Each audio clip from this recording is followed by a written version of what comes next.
Apesar de todos os problemas físicos, né, Deus não permitiu que eu fosse privado, né, limitado nessa área. Então eu prego, ministro com muita alegria, com muita gratidão a Deus.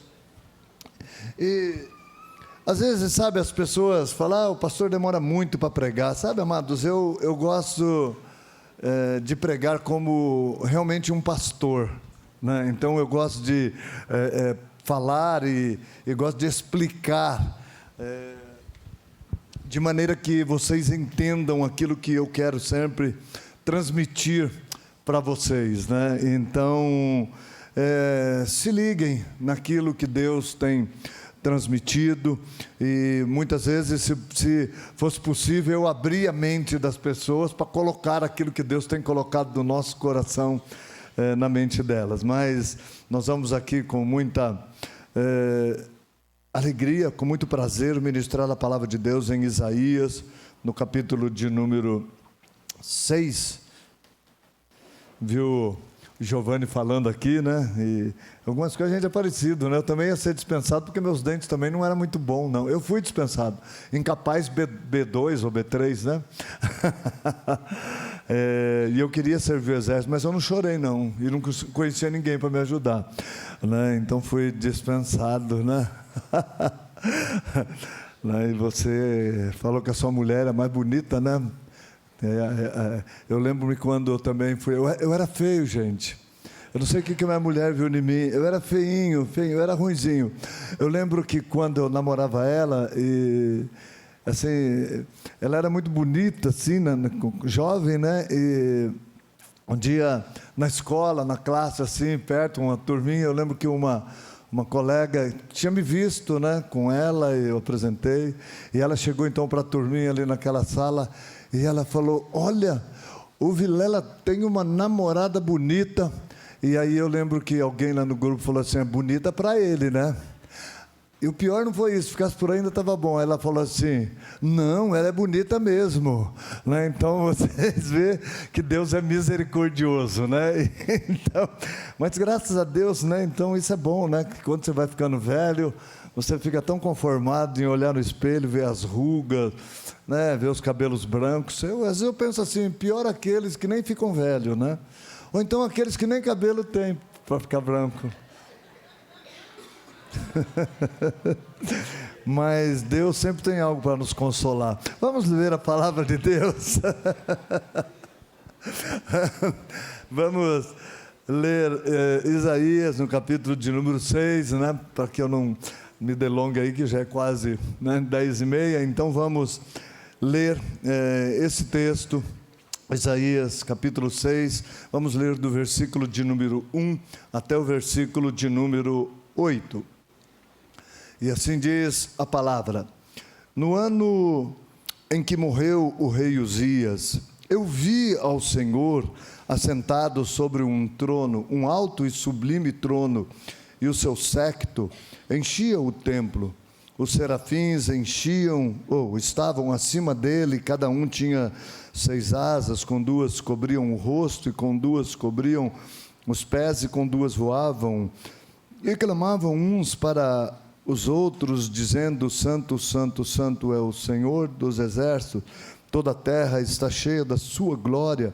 E os umbrais das portas se moveram com a voz que clamava, e a casa se encheu de fumaça.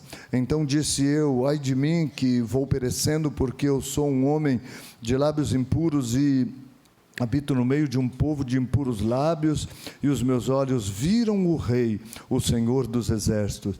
Mas um dos serafins voou para mim, trazendo na mão uma brasa viva, que tirara do altar com uma tenaz, e com ela tocou a minha boca, e disse, eis que isto tocou os teus lábios, e a tua iniquidade foi tirada, e purificado o teu pecado. Depois disso, ouvi a voz do Senhor que dizia, a quem enviarei, e quem há de ir por nós? Então disse eu, eis-me aqui, envia-me. Amém. Amém. Obrigado, Espírito Santo de Deus, pela tua palavra e pela tua presença. Que o Senhor fale ao coração de cada vida que aqui se colocou nesta manhã.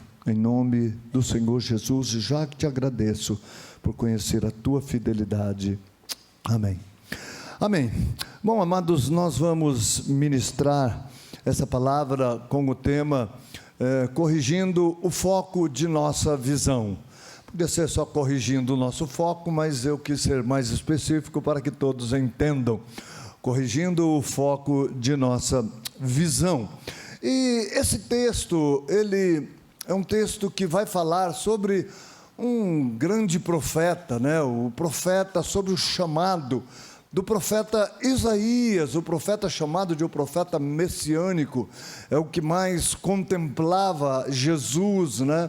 E mais esclareceu assuntos até que, mesmo que nem no Novo Testamento é esclarecido. Então, é um profeta muito, todos são importantes, mas Isaías, ele é um profeta muito importante, e aqui é o chamado dele. Na realidade, alguns dizem que aí começa o ministério dele. Não, o ministério dele começa no capítulo número 1 do livro dele, e esses 5 capítulos, né, anteriores a essa visão, a esse chamado, ele já era um homem de Deus e, portanto, ele já era um profeta que servia no reinado do rei Uzias. Até então, até o capítulo 5, ele profetizava no reinado do rei Uzias. Aqui no capítulo 6, ele vai falar que o rei Uzias morreu, né? Então, veja, ele então já era um homem usado como profeta, um servo de Deus, usado por Deus, que cria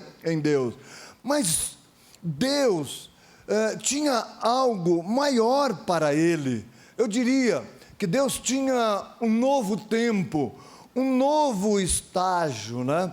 Então, Deus queria levá-lo a um nível mais alto de intimidade com Deus, e um nível mais alto na sua vida espiritual e em seu ministério, né? Então é muito bom nós entendermos isso na vida do profeta Isaías, para entendermos aquilo que Deus tem colocado no nosso coração, porque eu acredito que Isaías, ele já era um servo de Deus, porém Deus, ele mostra que ele queria mais do que um servo, ele queria alguém mais íntimo, alguém que fosse um filho dele, para poder representá-lo neste mundo, né?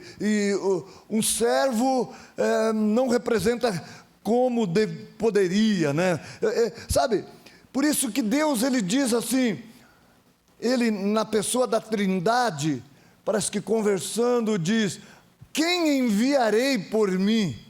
Quem irá por nós? Quem irá por nós? Ou seja, ele estava buscando um embaixador, ele estava buscando um representante, alguém que o representaria, e teria que ser alguém num outro nível, alguém além de um servo, alguém como um filho, alguém como um amigo. E a gente vê na palavra de Deus, mesmo no Novo Testamento, a gente vê em João 8,35, vai falar que o servo, ele não permanece na casa, ele não fica para sempre na casa, ele entra na casa e sai, mas o filho não. O filho entra e permanece na casa do pai.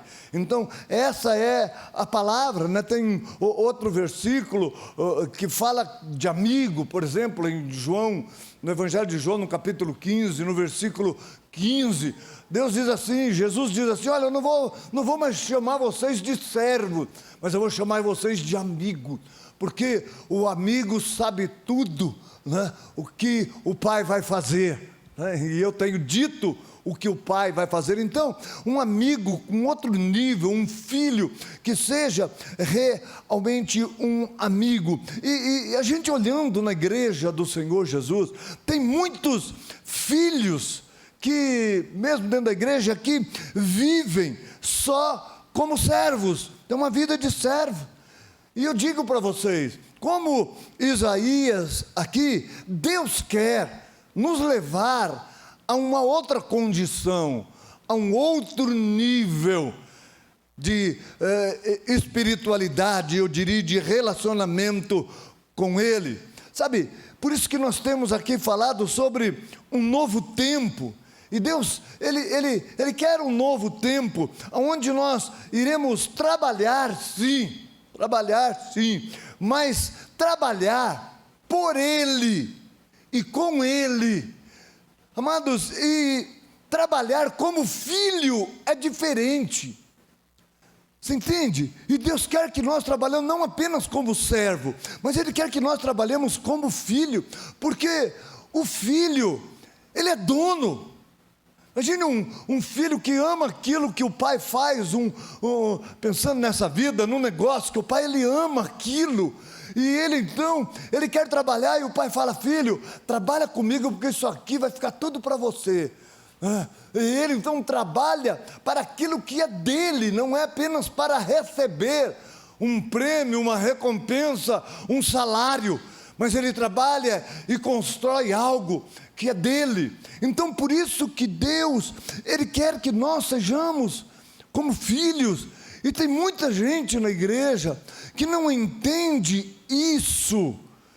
Sabe, como o irmão mais velho do filho pródigo, né, que quando o pai recebe o irmão mais novo de volta, ele chega para o pai dá aquela festa toda, e ele chega para o pai e fala: pai, eu estou há tanto tempo contigo, e o Senhor nunca matou nenhum cabritinho para mim, e o Senhor mata para esse cara aí que gastou tudo, sabe, queimou tudo o dinheiro nosso. Você mata o bezerro cevado, o melhor. E o pai olha para o filho: filho, você é meu filho, você está aqui comigo, e tudo que está aqui é seu. Você pode pegar tudo, você pode pegar o que você quiser, o animal que você quiser, fazer a churrascada.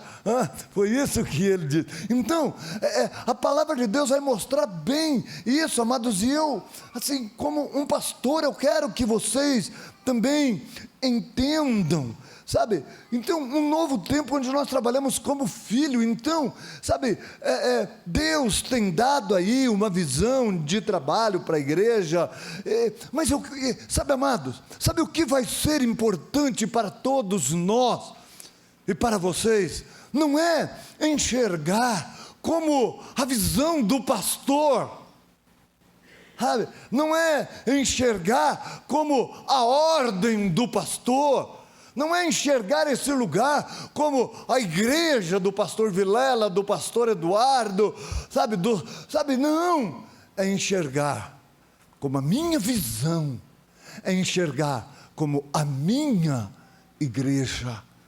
Então, está na hora da gente começar a ter um relacionamento de filho, amados. Então, antes de entrar nesse novo tempo na vida de fé, Isaías, ele teve uma visão de Deus. Isaías, ele viu a Deus, e precisamos entender o processo do novo tempo, amado.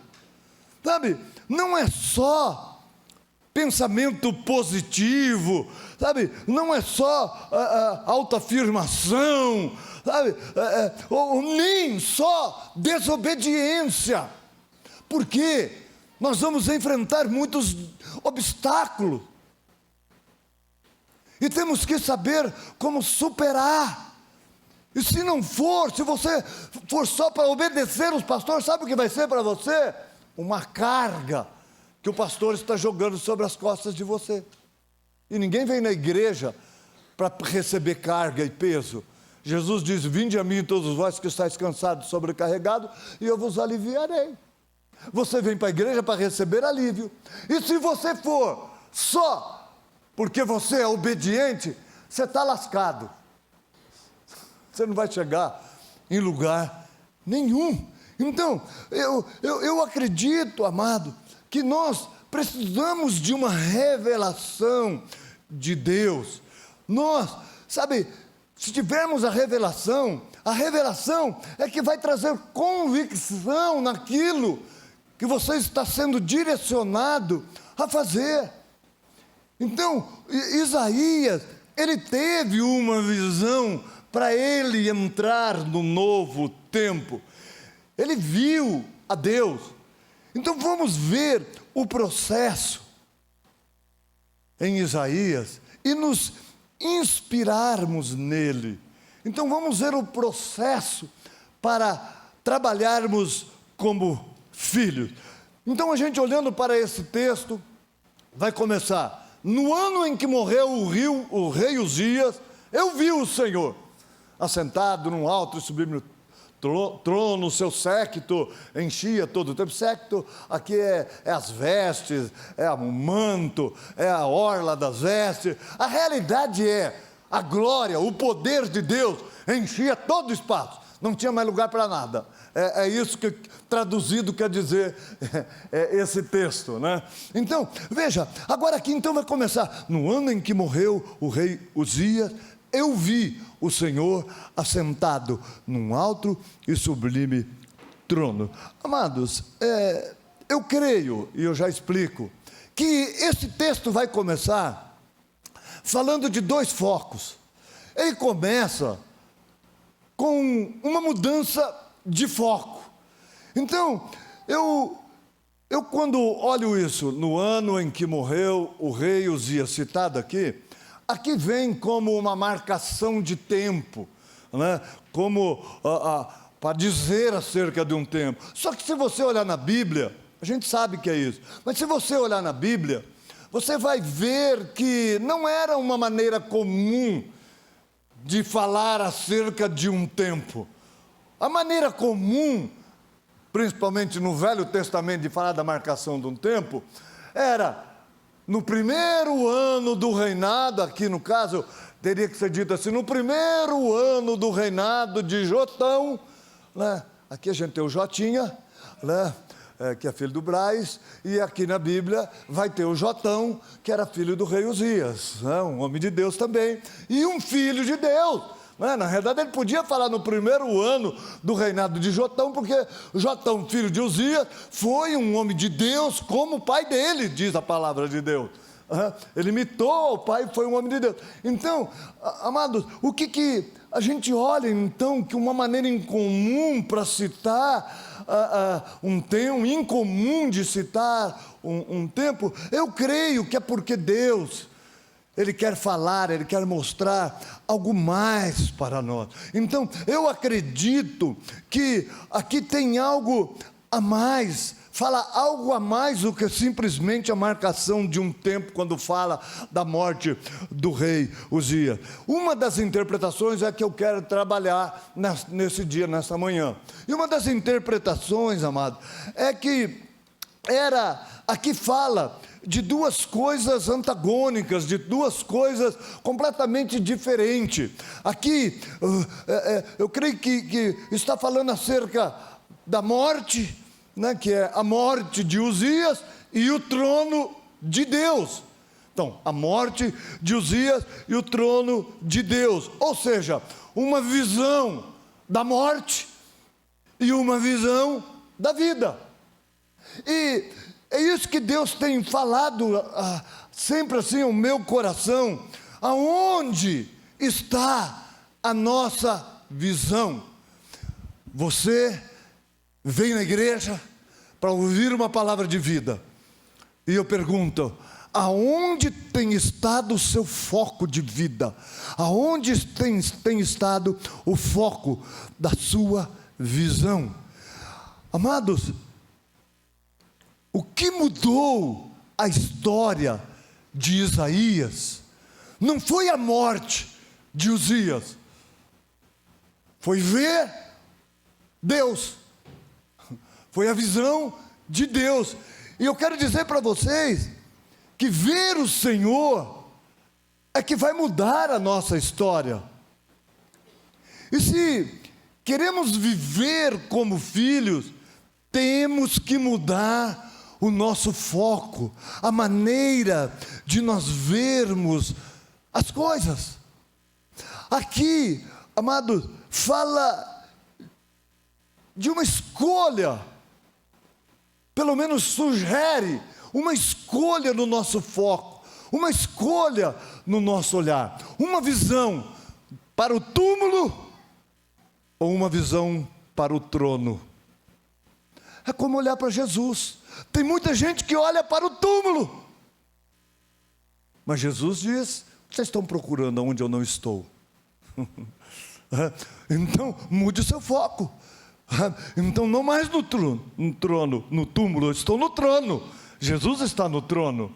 Então nós olhamos dessa maneira, sabe, isso Deus falou ao meu coração. Um dia, não sei porquê, sabe, veio na minha mente, eu não sei se eu ouvi essa frase, eu só sei que surgiu. Eu já procurei na internet para ver se tinha uma mensagem assim, né, mas não achei nada não, né? Procurei no YouTube, mas eu não, já escafuchei e não achei. Mas veio essa frase: para que você está olhando? Para a morte de Uzias ou para o trono de Deus? Veio essa pergunta assim na minha mente. Talvez eu li sim em algum lugar, mas eu não lembro exatamente aonde é. Amados, nós temos que decidir se a nossa visão está na morte ou se a nossa visão vai estar na vida.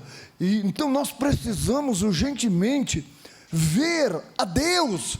Quando eu falo ver a Deus, amado, sabe, não estou falando de vê-lo fisicamente, mas olhar assim e ver e saber: é Deus que está aqui. Eu creio que Deus está aqui. Alguém falou aí: sua presença é real neste lugar. Foi citado. Hoje, quando eu pensava nisso, eu pensava na música antiga: Deus está aqui, tão certo como o ar que eu respiro, tão certo como a manhã que se levanta, tão certo como eu te falo e podes me ouvir. Então, sabe, amados, eu sei que Deus está aqui, mas nós, não basta saber que Ele está em algum lugar, a gente tem que ter que ver Deus, sabe, não fisicamente, mas com os olhos da fé, e saber que é Ele que está usando pessoas falhas para conosco falar. Ele está falando conosco. Então nós precisamos identificar. Agora, como líder, eu, os pastores, os líderes, sabe, nós todos como líderes de célula, como líderes espirituais, o nosso primeiro desafio é tirar o foco daquilo que é temporal ou passageiro e colocar no que é eterno. Colocarmos os nossos olhos em Deus, na sua palavra, nos seus caminhos. Esse é o desafio de nós, pastores, olhar acima de tudo para Deus. Senhor Jesus, a palavra de Deus, né? É o Senhor Jesus. A palavra de Deus diz ali em Hebreus 12, 1 e 2. Hebreus 12, 1. Diz: nós que estamos rodeados de uma tão grande nuvem de testemunha, deixemos todo o embaraço e o pecado que tão de perto nos rodeia, e corramos com paciência, perseverança, a carreira que nos está proposta, olhando para Jesus, autor e consumador da nossa fé. Amados, se nós ficarmos olhando para a circunstância, nós não vamos chegar a lugar nenhum. Então esse é o primeiro desafio, é tirar os olhos das coisas temporais.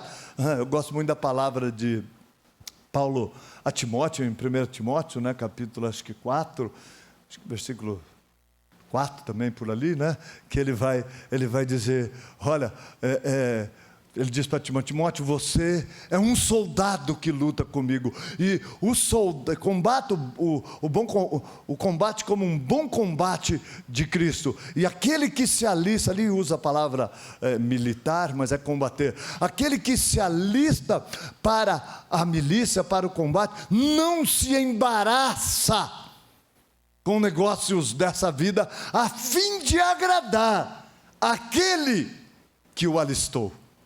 Então, olha, que Deus Ele está pedindo para nós. Então esse é o primeiro desafio. Agora o segundo desafio é fazer isso com o rebanho que Deus confiou a nós. É tratar de mudar o foco das pessoas, é tirar o foco das pessoas, daquilo que é passageiro, daquilo que é temporal, e colocar os olhos do rebanho no que é eterno. O que passar disso, amados, não tem muita lógica, sabe?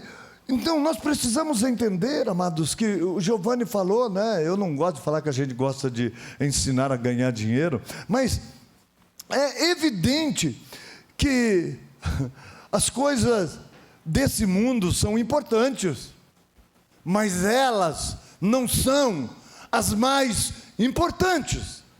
A partir do momento que você faz as coisas desse mundo ser o mais importante, você já perdeu o seu foco da palavra e da vontade de Deus. Você já não tem visto mais Deus na sua vida.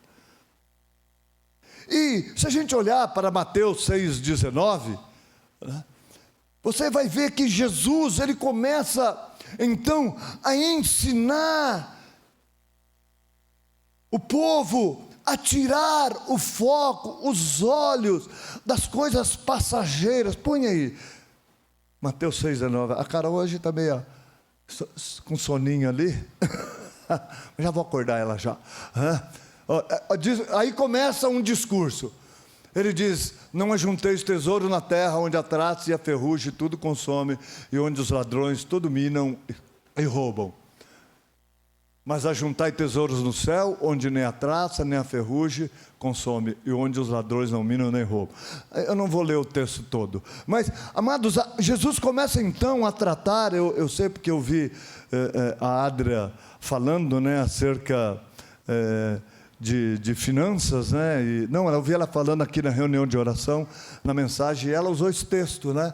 E, sabe, amados, estar com os olhos nessa vida, estar com o foco nesta vida, vai fazer com que nós sejamos pessoas ansiosas.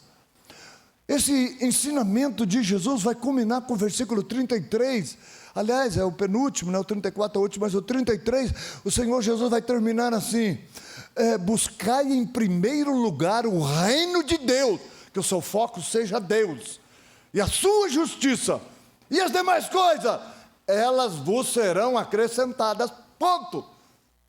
Então, Jesus começa um trabalho, e no meio desse trabalho, os versos 22 e 23 aí desse capítulo 6 de Mateus, ele vai falar sobre a visão, sabe? Ele vai falar sobre os nossos olhos. Pode pôr, Carol.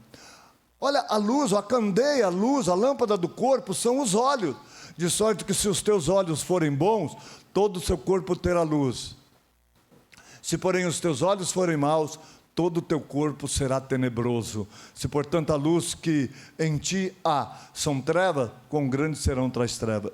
Amado, escuta, sabe, está falando do nosso foco. Interessante que aí faz parte desse ensinamento.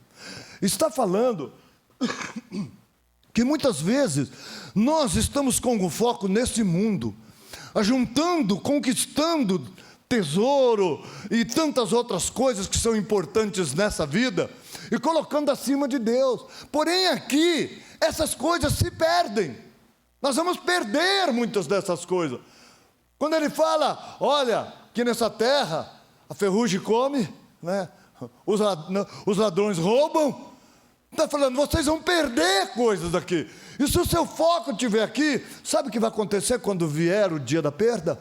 Você vai ficar desesperado, você não vai ver saída, porque você não terá luz. O seu corpo, o seu olho é mau. E interessante que se você for ver o contexto aqui, olho mau aqui, nesse texto, olho mau é colocar os olhos nas riquezas deste mundo, é tirar os olhos de Deus. Por isso que vai falar, olha o que Deus está fazendo, veja Deus. Jesus diz, veja Deus, olha, os pássaros, eles não trabalham, quer dizer, faz o ninho dele, né? Namora, voa, Eles não trabalham, e olha, você não vê passarinho morrer de fome, Deus cuida dele. Olha, fala da comida e fala da roupa. Olhe para os lírios do campo, são lindos, né? Pois é.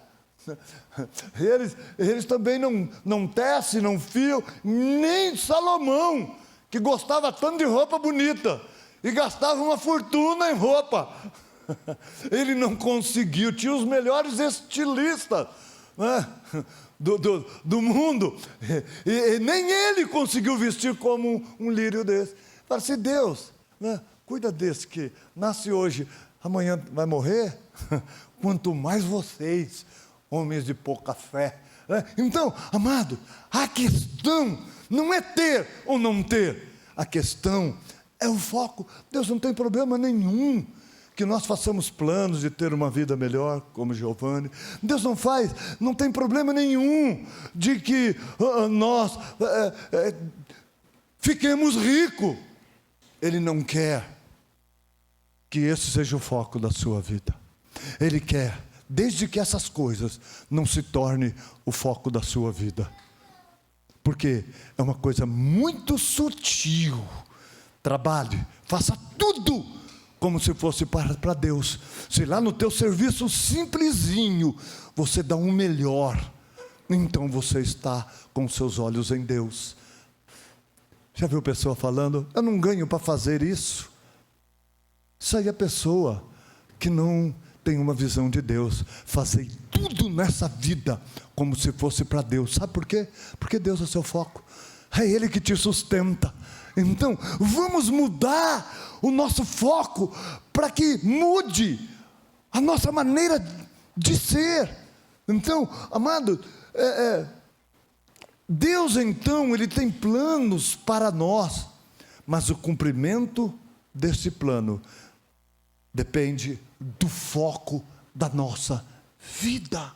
E hoje nós queremos ajustar o nosso foco, queremos corrigir o nosso foco. Pelo menos nós temos todos os dias que lutar com isso.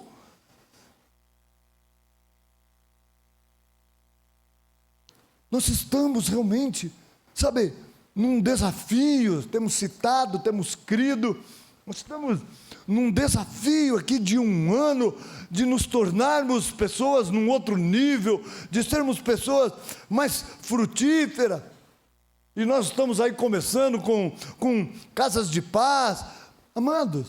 Mas se nós aqui nesse altar, não conseguirmos mostrar Deus para vocês, se vocês não verem que é Deus, por mais que vocês nos amem e queiram e acreditam em nós, mas se nós não conseguirmos mostrar Deus para vocês, apesar da boa vontade de vocês, sabe, e de toda a obediência, como nós temos visto aqui, será mais o mesmo.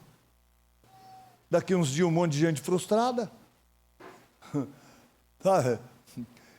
Agora, se nós mudarmos o nosso foco, se nós conseguirmos ver Deus, se nós aqui nesse altar conseguirmos mostrar Deus, se a nossa vida com vocês, nós conseguirmos mostrar Deus, e você falar, Deus quer que eu faça isso, e pelo amor de Deus, você for, então, tudo vai ser diferente. Se o foco é Deus, você então será sensível para ouvir o clamor de Deus.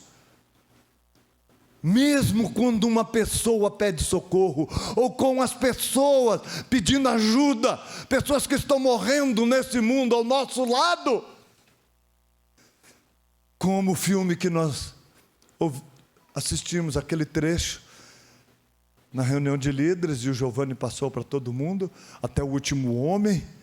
Quem assistiu aquele vídeo? Levanta a mão. Nem a metade das pessoas dá vontade de passar de novo. Sabe? Ele está naquela batalha, e ele foi lá para ajudar, e de repente tiram todo mundo da batalha, e ele está encostado. Ele fala, Deus, eu não entendo, Deus. O que o Senhor quer, Deus? O que o Senhor quer? Ou seja, eu não posso ajudar mais ninguém. Eu estou aqui ferido, cansado, com medo. E aí, fala Deus comigo. E aí ele escuta, socorro! Lá no meio das bombas explodindo. E ele fala, pega o capacete, põe a mochila, ele fala, entendi, sei. E vai lá para o meio do campo da batalha. Sabe, amado, se nós não vemos Deus na situação, queridos, não vamos apenas nos frustrar, mesmo sendo pessoas obedientes. E eu quero que você saiba, o diabo, ele quer tirar o nosso foco de Deus, e colocar o nosso foco em nós mesmos, nas coisas que são normalmente para nós, e nos outros. Então, se você for ver como começou a criação do homem, como entrou toda essa situação de necessidade nesse mundo, começou porque o diabo conseguiu mudar o foco, começando por Eva, fez ela olhar para uma fruta que não precisava dela, fruta do conhecimento do bem e do mal, não precisava, era uma no meio de, sei lá, milhares, dezenas de milhares de árvores, ela olhou para uma. Por que isso? Porque o diabo queria tirar o foco dela de Deus. Ela via Deus todo dia, Adão via Deus todo dia. O que aconteceu? O diabo conseguiu tirar o foco dela de Deus e colocar nela, olha, na fruta e nela, naquilo que ela queria e nela, olha, se você comer, olha, e ela vendo que era árvore desejosa, agradável aos olhos e boa para se comer, então ela olhou, ela desejou, e aí ela falou, e eu ainda vou ser conhecimento de tudo, manda cá. Olhou para ela, aí o que fez? Deu para o marido comeu. O que aconteceu?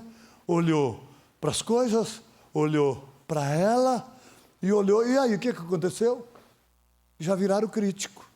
Adão olha para a mulher, até agora está tudo bem.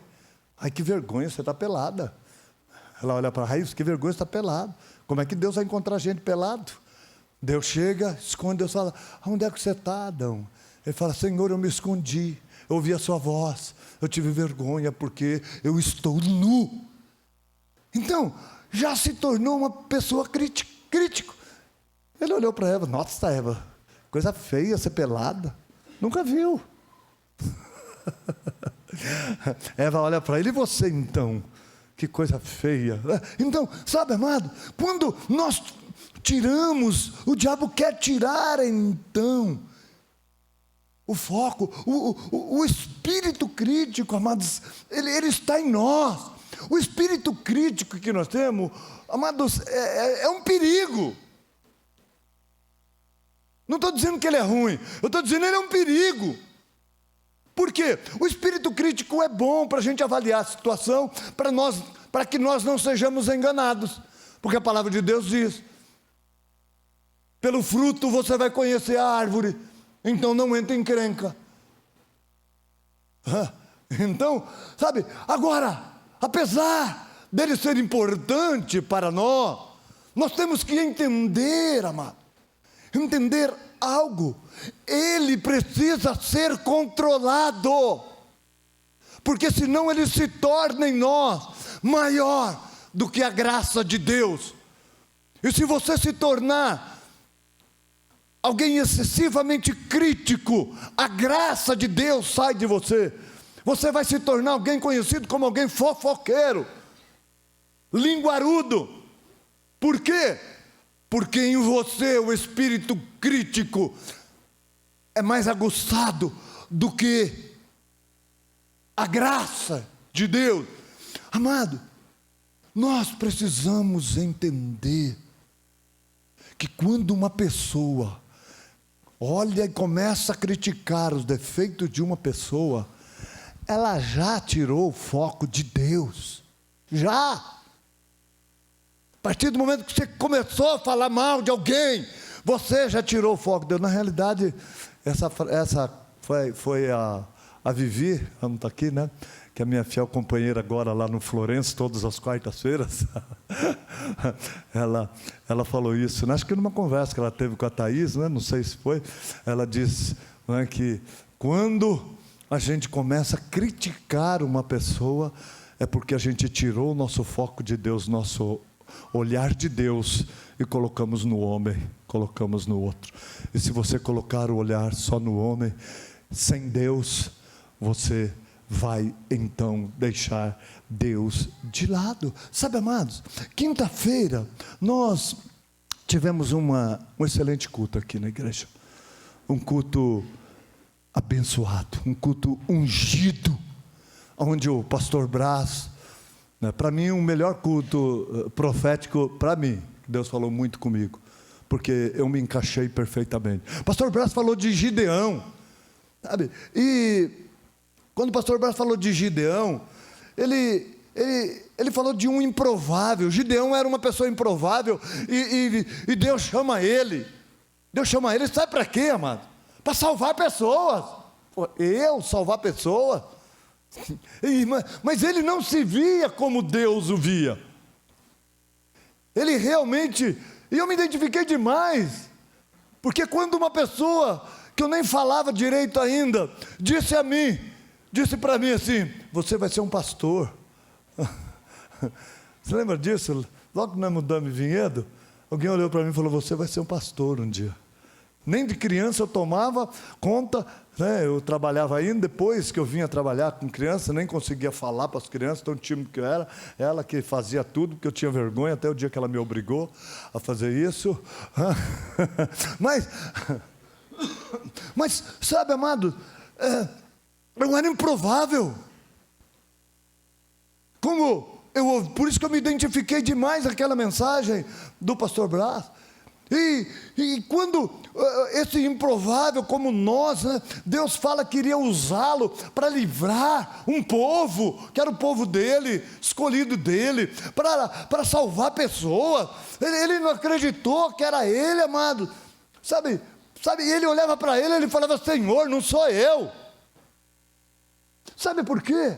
Porque Gideão não olhava para Deus. Ele acreditava em Deus, mas ele olhava para ele olhava para a situação que ele vivia, para a crise que ele estava enfrentando. Ele não tinha o foco em Deus, era ele mesmo, eram as pessoas, os inimigos que o perseguiam, mas não ele. Era para aquele povo. E olha, amados, ele deu um trabalho para Deus, para que Deus pudesse mudar o foco dele, fazer ele parar de olhar para ele e para as circunstâncias e as pessoas que os atacavam, e olhar que era Deus e ver Deus falando com ele. Como disse o pastor Brás, né? Deus mandou um profeta, mandou um anjo, o próprio Deus falou com ele, e ele continuava olhando para ele. Obedeceu um pouquinho ali, mas continuava olhando. Deus, é o Senhor mesmo. O senhor tem certeza? Sou eu não tenho condições. Porque ele era tão improvável, amado, até que ele fala: Senhor, me desculpa, não fica mais bravo comigo não, mas eu vou colocar um novelo de lã aqui essa noite, e olha, eu sei que se cair um orvalho tão forte essa noite, que era normal na região, e o meu novelinho estiver sequinho, tudo em volta estiver molhado, eu não sei se eu estou invertendo aí, o Senhor está falando comigo, amanhã de manhã eu vou olhar. E pôs lá o novelinho de lã, aí de manhã ele levantou correndo e foi lá. Estava tudo molhado, e o novelinho estava seco. Ele falou: não é que é Deus? É Deus. Aí eu... Sabe, tem gente que é assim, é Deus que está falando comigo. Daqui a pouco, será que é Deus mesmo? Aí, será que alguém não me sacaneou não? Tapou o negocinho e molhou em volta. Oh Deus, desculpa, Deus, desculpa. Acho que aí ele pôs mais escondido o novelinho, mas pôs no tempo, né? Ele falou: Deus, desculpa, mais uma vez, não fica bravo comigo não. Agora, se for o contrário, se tudo em volta estiver seco, só o novelinho estiver molhado, Acho que ele colocou dentro do cofre. e aí, de manhã eu vejo, só ele está molhado, então eu vou acreditar no Senhor. Aí ele levanta de manhã, abre a porta, acaba o cadeado, vai lá. Onde está o novelinho? Ele pega na mão assim, começa a pingar água. Ele fala, é Deus, o Senhor é o Senhor que está falando comigo, pode contar comigo. Aí ele convoca o povo, um exército, e vai para a batalha. Amados, até quando Deus vai precisar falar com você para você mudar o seu foco? Parar de olhar para você, para suas como você é injustiçado, parar de olhar para as pessoas, como elas te ofendem, e colocar o seu foco em Deus, e entender que é Deus que tem falado com você. Sabe, amados, agindo Deus, quem impedirá? É verdade, nós somos improváveis. Cada vez que eu assisto aquele filme, quando eu escutei essa música, daqui a pouco nós vamos ministrar, de improvável mais chamado. Eu quero dizer, eu quando assisto esse filme, essa trecho desse filme, Até o Último Homem, esses 5, 6 minutos, eu choro porque Deus, eu sei que é o que o Senhor quer de mim, mas é tão pouco que eu faço, meu Deus. Eu consigo influenciar tão pouca gente. Eu quero me arriscar mais. Eu quero enfrentar a batalha e me arriscar muito mais. Parar de ter medo de morrer. Sabe, amados, até quando Deus vai falar e você vai fugir? Isaías, quando viu a Deus, ele entendeu que ele olhava muito para ele e para as pessoas, e por isso ele falava tanta besteira. Ele disse, Senhor, eu vi a Ti, eu vou morrer, porque eu falo tanta besteira. Talvez falasse mal dos outros, apesar de pregar a palavra, sei lá. Eu sou uma pessoa de lábios impuros e estou no meio de um povo igualzinho a mim. Ou seja, eu não tenho diferença de ninguém quando eu abro a minha boca para falar dos outros.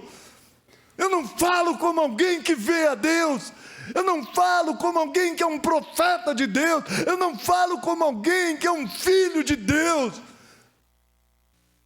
Amados, está na hora. Está na hora. Porque Deus, Ele quer se revelar.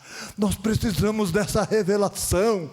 Aí a obra de Deus, o fazer para Deus, não vai ser pesado, como ministrou Giovanni, como é triste você fazer algo que você não quer.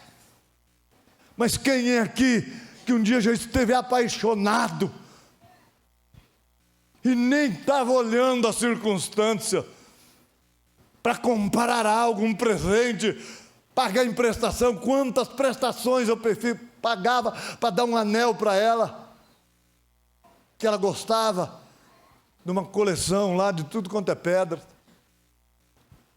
safira, Ananias.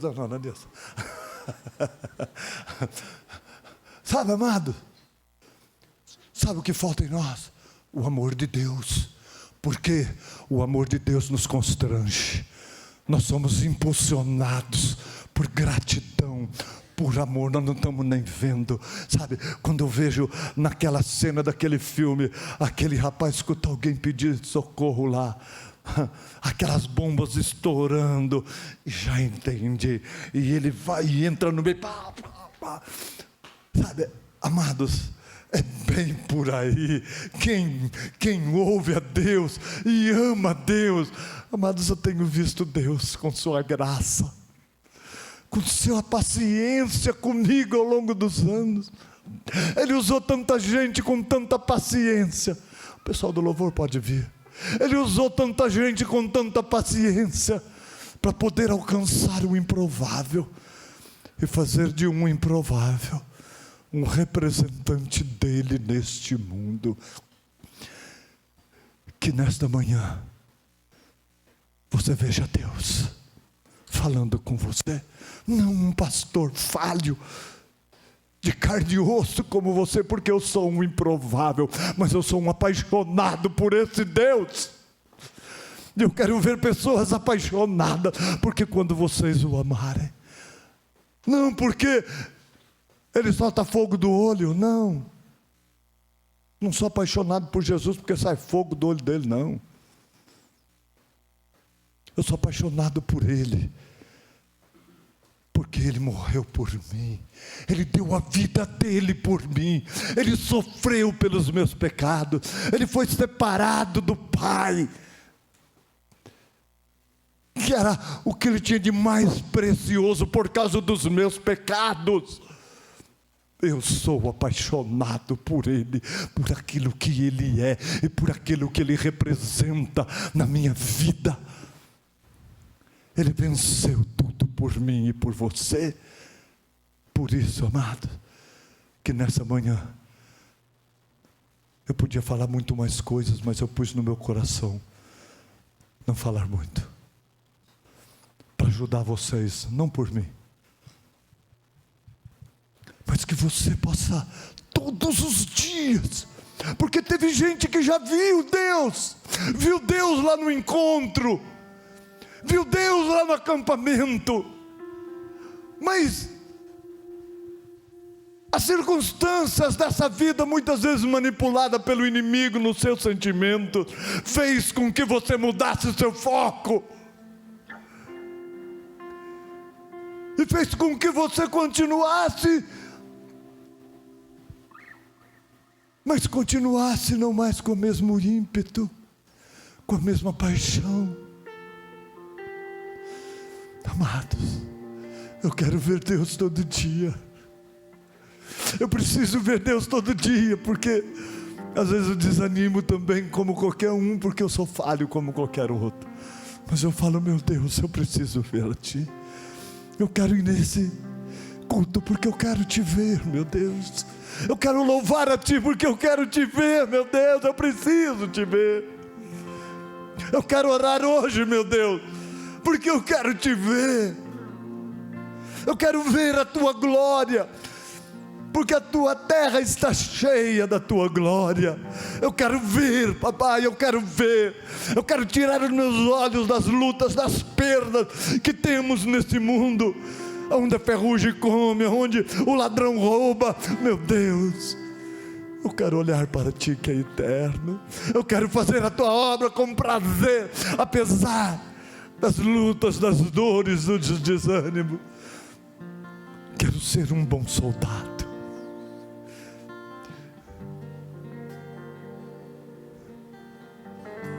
Saia sempre da sua casa, decida ir para um acampamento, não só porque você gosta, porque é gostoso, mas decida ir, porque é um lugar onde você vai ver a glória de Deus. Vá com isso no coração, e todo tempo, durante todo tempo, queira ver a glória de Deus. Ver a Deus muda, porque Deus é maravilhoso. Ele se revela com amor. Ele está sempre com os braços abertos para nos envolver, para nos curar. E quando nós o vemos, Ele faz nós acreditarmos, apesar das fragilidades, que Ele nos escolheu. E Ele nos escolhendo, nós já temos tudo o que precisamos. Fale, Pai. Revela-se, Pai, aos improváveis que, assim como eu, aqui estão. Não é por nossa capacidade, mas por Ti. Fui escolhido por Ti. Sim, meu Deus. Fui escolhido, separado para Ti.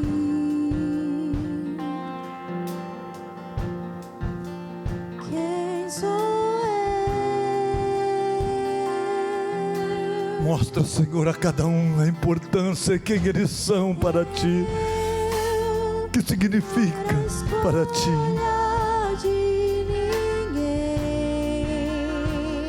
Senhor Deus e Pai, eu quero colocar na Tua presença agora cada uma dessas pessoas que se dirigiu para cá nesta manhã. Eu sei que o Senhor já sabia que cada uma delas estariam aqui. Cada adolescente, cada jovem, cada homem, cada mulher, cada visitante, meu Deus, o Senhor já sabia que estariam aqui. E eu sei que o Senhor está dizendo a cada um: eu te escolhi, você é um escolhido. E diga sim, eu quero me revelar a ti. Sou eu que te falo, sou eu que tenho olhado para você e visto tudo aquilo que coloquei em você, e que muitas vezes está perdido nos seus sentimentos, está misturado com suas decepções, com seus traumas, com seus medos, com sua rejeição.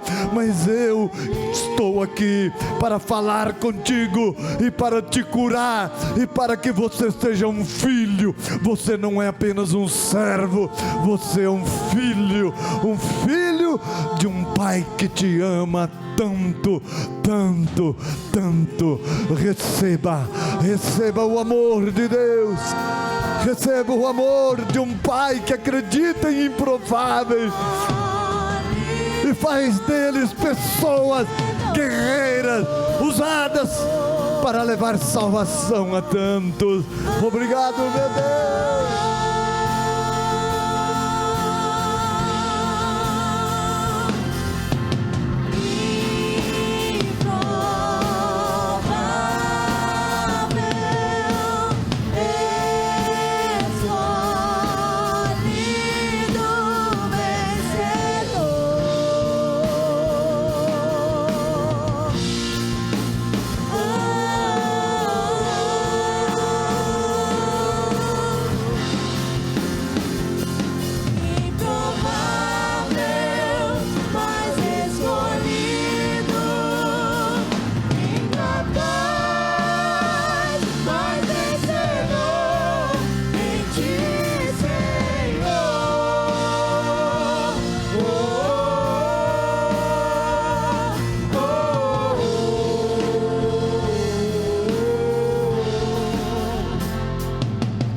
Obrigado, meu Deus. Obrigado, meu Pai. Sabemos quanto cada uma dessas pessoas é importante para Ti, e como o Senhor tem falado com elas. Deus, que elas lutem todos os dias com seus sentimentos, para poderem mudar o foco de suas vidas, buscar em primeiro lugar o Teu reino, a Tua justiça, mesmo aquelas mais injustiçadas, Pai. Que elas não queiram se vingar de nada nem de ninguém, mas que ela busque em Ti a justiça. Deus abençoa a todos, em nome de Jesus, em nome de Jesus.